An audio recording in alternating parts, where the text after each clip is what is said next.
मेरठ के कैपिटल अस्पताल में कल शाम को करिश्मा नाम की एक प्रसूता की मौत हो गई। यह हादसा उस वक्त हुआ जब उसको ऑपरेशन थिएटर से नीचे दूसरे वार्ड में लेकर जाया जा रहा था। वह लिफ्ट में फंस गई और उसके बाद करीब 50 मिनट तक लिफ्ट बंद रही। लिफ्ट में तकनीकी खामी थी जिसकी वजह से प्रसूता का जो स्ट्रेचर था वो लटका रहा। वो करीब 50 मिनट तक उल्टी उसी लिफ्ट में लटकी रही। फायर ब्रिगेड पहुंची जिसके बाद वहां पर रेस्क्यू चलाया गया और प्रसूता को बाहर निकाला गया। दूसरे अस्पताल में जब तक उसका इलाज किया जाता तब तक उसकी मौत हो चुकी थी। उसका जो बच्चा है वो अपनी माँ को आंखें खोल कर भी न देख पाया, उससे पहले ही उसकी माँ की मौत हो गई। यहाँ पर जो सरधना के विधायक हैं अतुल प्रधान, वो पहुँचे हैं सीएमओ साहब से इस पूरे मामले पर बातचीत करने के लिए, और उन्होंने यहाँ पर इस घटना को लेकर जो सिस्टम है उसका विरोध भी जताया है। आप विधायक जी ये बताइए कि ये कितना ज़्यादा दर्दनाक है कि 1 घंटे पहले बच्चा पैदा हुआ और माँ जो है ना तो बच्चे को ठीक से देख पाई ना बच्चा माँ को देख पाया। नहीं, देखिए, मैं समझता हूँ इससे ज़्यादा बुरा कुछ नहीं हो सकता उस परिवार के साथ, जिसमें थोड़ी देर पहले घर पर सूचना गई हो कि भाई लक्ष्मी पैदा हुई है, और थोड़ी देर बाद सूचना जाती है कि भाई जो है उसकी माँ सिर्फ इस कारण से उसकी मौत हो गई कि लिफ्ट कुछ दिन पहले ख़राब हुई थी और ठीक तरीके से उसको ठीक नहीं किया गया। ये एक तरीके से प्रश्न चिन्ह है ऐसी व्यवस्था पर जो इस समय चल रही है। हम सब लोग आज उसी बात को लेकर, उन्हीं बातों को लेकर सीएमओ साहब के पास आए थे, क्योंकि पूर्व में भी हम लोग कई बार धरने, प्रदर्शन, आंदोलन कर रहे हैं। क्योंकि सीएमओ साहब अभी 4 महीने पहले ही यहाँ पर नियुक्त हुए हैं। हम लोग लगातार बीच बीच में सीएमओ साहब से और इनके पूरे स्टाफ से ये बात की जानकारी भी लेते रहते हैं। पिछले दिनों पता चला कि 13 ऐसे अस्पताल जो गलत तरीके से चल रहे थे या उनमें कुछ न कुछ खामी थी, उनको बंद कर दिया गया। अभी भी पता चला, हम लोगों ने यही कहा कि ऐसे जो भी लोग हैं 10 दिन के अंदर उन पर, ऐसे लोगों पर कार्रवाई करिए, और ऐसा कार्रवाई करके ऐसा उदाहरण पेश कर दीजिए कि आने वाले समय पर इस तरह की घटनाएं दुर्घटना में तब्दील ना हो। इस तरह की कार्रवाइयाँ उनके ऊपर होनी 63 ऐसे अस्पताल हैं शहर में जिनमें फायर ब्रिगेड की एनओसी तक नहीं है, लेकिन वो चल रहे हैं, लाइसेंस उनके हैं, वहाँ पर मरीज आ रहे हैं, जा रहे हैं। नहीं, हम लोग 63 अस्पताल का तो पता चला था अखबार के माध्यम से, क्योंकि व्यवस्था वाले लोगों को इस चीज़ की पता रहता है।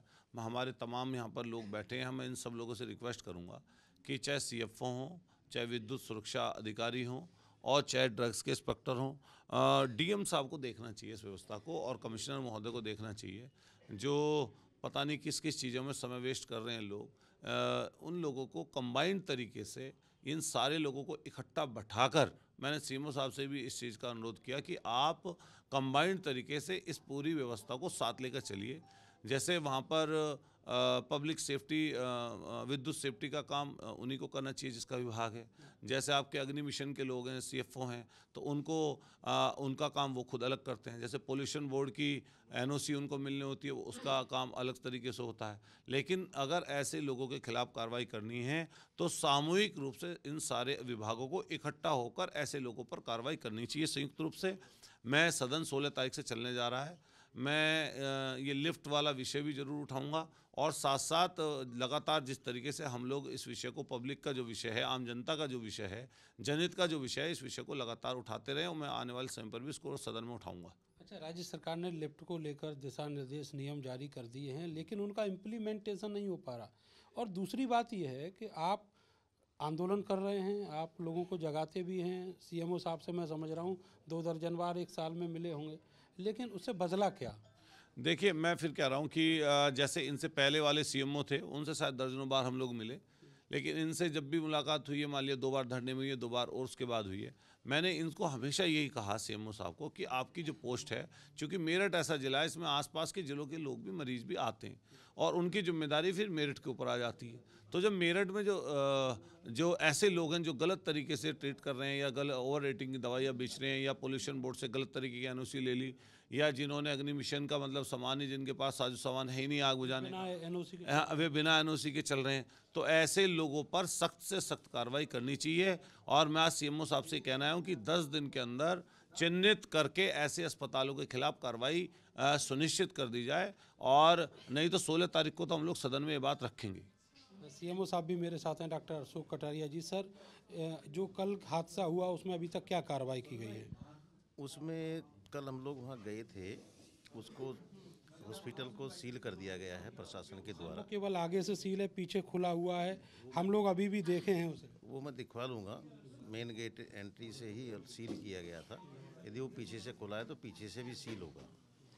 और जहाँ तक कार्रवाई की बात है, हमने प्राथमिकता के आधार पे उसको निलंबित कर दिया है हॉस्पिटल को, और बाकी जैसे भी आगे की कार्रवाई होगी पुलिस प्रशासन के द्वारा, हम लोगों के द्वारा, उसके आगे जांच कार्रवाई की जाएगी। अस्पतालों के लाइसेंस सर तब मिलते हैं जब सारी एनओसी होती है, ये नियम में लिखा हुआ है, आप लोग भी मानते हैं, वो सब फॉलो होता है। 63 अस्पताल की फायर एनओसी नहीं है, उनके लाइसेंस कैसे चल रहे हैं? ऐसी सूचना निराधार है। ऐसा कोई भी अस्पताल नहीं है जिसके द्वारा हमारे द्वारा परमिशन दी गई है और उसमें एनओसी नहीं है, कुछ नहीं है। फायर ब्रिगेड ने जानकारी दी है बाकायदा आरटीआई में। मैं इस रिपोर्ट को नहीं मानता। फायर ब्रिगेड की जानकारी को नहीं मानते हैं? नहीं मानता। मैं अपने फिर किसकी बात मानेंगे? मैं अपने दफ्तर की जानकारी मानता हूँ, जो मेरे द्वारा दिया गया है उनमें। तो सर हठधर्मिता हुई, आप मत मानिएगा ना, कोऑर्डिनेट करिएगा, सब चीज़ें जैसे चल रही हैं ऐसी चलती सब में कागज लगे हुए हैं। कोई भी एक भी अस्पताल ऐसा नहीं है जिसमें ये एनओसी ना लगी हो। रहें। रिन्यूअल होता है तब तो देख लीजिएगा। देख लेते हैं, हम देख के ही करते हैं, बिना देखे आँख मीच के नहीं की जाती ये चीज़ें। अच्छा, ये जो लिफ्ट वाला प्रोसेस है, इसके लिए क्या इम्प्लीमेंट करवा रहे हैं? हम प्रत्येक अस्पताल का लिफ्ट का डाटा मांग रहे हैं, किसने कब इसकी रिपेयर कराई थी, कब उन्होंने इसका एएमसी हुआ है कि नहीं हुआ है, और किसके यहाँ क्या पोजीशन है, हमने मांगा है सबसे। कैपिटल अस्पताल के खिलाफ मुकदमा भी दर्ज कराएंगे? कैपिटल खिलाफ अभी कैपिटल को हमने निलंबित किया है। यदि वो दोषी पाया जाएगा तो मुकदमा भी कराएंगे, एफआईआर भी कराएंगे, और बंद तो हो ही गया। एक प्रसूता की जान चली गई, अभी भी ये देखना होगा कि वो दोषी है कि नहीं है। क्यों नहीं, जांच के बाद ही दोषी माना जाएगा। ऐसे किसी को दोषी साबित नहीं किया जा सकता। लिफ्ट कैसे गिर गई सर? लिफ्ट में टेक्निकल खराबी आ सकती है, कोई भी कहीं भी गिर सकता है। आप खड़े खड़े अभी भी यहाँ खड़े अभी भी गिर सकते हैं जी। ये तो खैर हम तो मानवीय हैं, लेकिन जो लिफ्ट है वो मशीन है और उसका सालाना ऑडिट भी। मशीन कभी भी खराब हो सकती है। बहुत सारी मशीनें हमारे घरों में और बाकी उसमें बिल्डिंग्स में खराब होती है, अक्सर सूचनाएं मिलती है। सर सालाना ऑडिट भी होता है, ऑडिट होता है, कराना चाहिए, ये नियम तो है। देखेगा कौन? देखेगा कौन? वो अस्पताल वाले देखेंगे, हम उसको देखेंगे साल भर में एक बार कि उसने कराया कि नहीं कराया। तब तक वहाँ कुछ भी चलता है। रोजाना हम वहाँ खड़े नहीं हो सकते अस्पताल में। सीएमओ साहब ने कहा कि रोजाना वहाँ खड़ा नहीं हुआ जा सकता, साल में एक बार देखेंगे, फिर बाकी जिम्मेदारी जो है वो अस्पताल की है। समझा जा सकता है कि जो मानवीय संवेदना है वो यहाँ पर कितनी बाकी बची हुई है। कैमरा सहयोगी सानू के साथ में नरेंद्र, भारत समाचार, मेरठ।